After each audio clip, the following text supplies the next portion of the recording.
Yo, Joe, yo, Joe. What's up, man? Yo, can you check out my lat cleaning press? Can you tell I'm on my deload? I'm sorry, man, sorry. Joey, come on, it's time to clean the gym. Is this not giving off the deload vibe? You know you just ran a red light, right?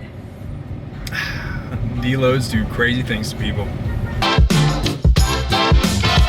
Yo, what is up, guys? Coach Joe here at the Lions Den. Hopefully you enjoyed that little skit that had just gone on. First things first, these shirts are back in stock. The Lions Den 2.0. On the back it says, if you can see it, Iron Forge Lions. They're probably the most comfiest shirts you will ever buy in your entire life. They are made by angels in heaven, and they are silky smooth and give you ungodly strength power. So they're going fast. Check them out. Link below. Buy some. As I had said before, we're going to be talking about deloads. Okay. Now, most like some of you guys, when I used to do a deload, I actually would just take the whole week off. And if I wasn't taking it off completely, I was kind of just doing different movements. So sometimes I would do like kettlebell workouts, sandbag workouts, you know, using sleds, different pieces of equipment that I would not normally use. And the whole point of this deload week was just to give my body some rest before I started a new block, or maybe leading up to a competition that I had. However, most of you guys know I've been programmed by Alan from Barbell Medicine for a while now, and they had introduced low stress weeks to me. Now, Alan has done a video on this before. It's an awesome video, so I'm also gonna link that below or up here somewhere for you guys to go and check that out, because he just knocks that one out of the park. But pretty much what I wanna do is reiterate his point of the low stress week, because like I said, up till this point, I would just take a week off. With the low stress, you actually aren't taking off. Okay, the intensity is still gonna stay very high. You're just gonna reduce the volume, okay? So volume is what's gonna fatigue you and, you know, probably mess up your performance if you did have a competition. But if you are still staying with high intensity, lowering the volume, your body's gonna be able to recover, and it's also gonna prep you for that competition. One big difference I've noticed with doing a low stress week is that I'm still working on the movements that are gonna be in the competition. And if I was taking that entire week off, for example, in Worlds, I have to do a circus dumbbell. Now, if I didn't practice a circus dumbbell for an entire week and I show up to competition and try to hit that, chances are I'd probably be, you know, a little iffy on it, or I have to get in more sets or try to warm up a little bit longer and try to bring that skill back. Now, since I'm doing that through my low stress week, it's definitely kind of boosting my confidence. I'm getting in just enough work that I'm feeling, you know, replenished with my energy levels, as well as still being able to push some heavier weight and be confident for the competition. So that's a huge plus there. Now, what I wanted to do is kind of just run you guys through my example low stress week as I'm getting prepared for Team Worlds in Ukraine. I actually leave in a couple days, but this is kind of how my week was going with my training. So on day one, I had to do circus dumbbell, and I worked up to 1 rep at a 9. So that's high intensity, okay? I'm working pretty heavy there. I actually hit a 200-pound circus dumbbell for 1 rep. Then from there, I'm gonna do 3 reps at an RPE 8 for about 4 sets. Okay, so I'm still getting a little bit of volume in, but it's not enough to really bang me up. Okay, just work on that skill, and it's gonna be a lower intensity.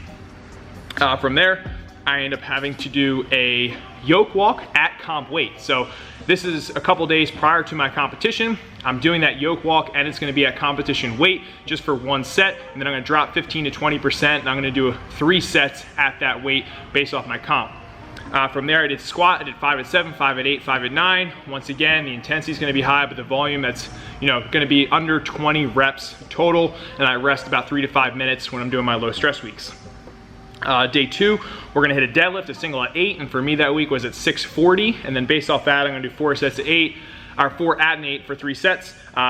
I'm gonna do my barbell press, single at an 8, so for me that was about 260, and then I did the same thing, 4 at 8 for 3 sets, and then SSB squat. So this is probably the highest amount of volume, but for me, you know, I have enough time to recover and rest because it's only day 2, so when I hit this, I had still about, you know, less than a week, or around 4 to 5 days to recover, which is plenty for me. And that was 8 reps at RPE 8 for 3 sets.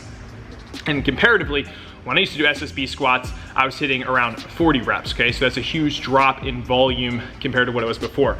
Day 3, I have circus dumbbell every minute on the minute, so that's 2 reps on the minute for 8 minutes, and that was a set weight at 160 pounds, so my comp weight's gonna be 200, so 160 pounds for me, just around a medium intensity, not really fatiguing. On the minute keeps the conditioning going a little bit, and the skill that I can work on. And then I went to push presses, 4 at 7, 4 at 8, 4 at 9, and that was all I had for that day. Now day 4, we're gonna do deadlifts again. This is gonna be some deficit deadlifts, 3 at 7, 3 at 8, 3 at 9, still keeping the intensity high, volume's gonna be lower. And then I have stones, 3 sets of 3. So really not much going on. However, I still am working as I'm getting closer to the competition, and that's why I really like it. So if you guys are completely taking off with your deloads, I would highly suggest trying some sort of low stress week where you're still going to either be peaking for a competition, or you're just gonna, still get the high intensity, lower volume before you start your next block.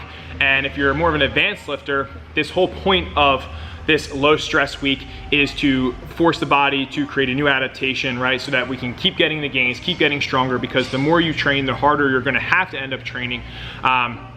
And if we take completely off, I think that kind of pushes us back a little bit. Everybody's gonna be a little bit different, have something else to say, but for me personally, these low stress weeks have just really helped with my strength gains, okay, increasing my performance, my confidence in my competitions, and it's something that I really have switched over to. So I don't take off ever for more than a week.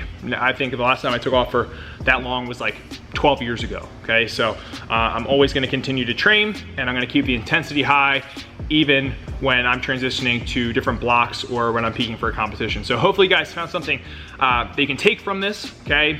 A little bit of golden nuggets in here, but like I said, go check out Alan Thrall's video that he did. It's way better than this video, but since he's my coach and that's something that I can really take away from being coached by him, I wanted to share that with you guys. So hopefully you enjoy. Check out the t-shirts. All right, I'll check in with you guys next time. Tons of amazing collaborations going on, different style content I think you're really gonna enjoy, along with still the informative stuff. But I wanna take this channel in a different direction that's gonna be different from most of the stuff on the fitness industry, but still give you the highest quality that's gonna help you with your training, give you a little bit of entertainment, and some knowledge bombs. So catch up with you guys next time, and I'm heading off to the Ukraine, baby. Peace.